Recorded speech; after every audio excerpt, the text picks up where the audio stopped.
Gutom-gutom na yan. Ha?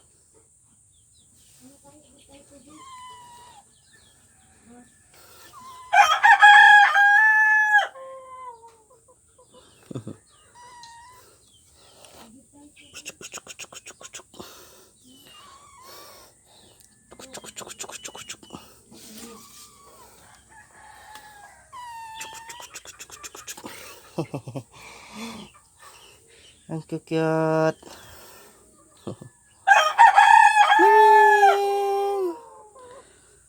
Ganito po yung buhay namin dito sa probinsya. Tamang alaga lang ng mga hayop. Ayan. Yan bahay namin. Simple lang.